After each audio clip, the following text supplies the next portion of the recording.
What are your main diastolic murmurs?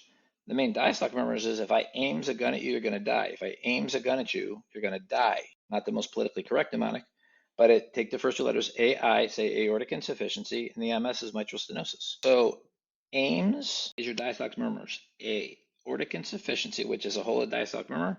Then a mitral stenosis is a diastolic murmur where there's no sound initially. It's a late diastolic murmur, crescendo in nature.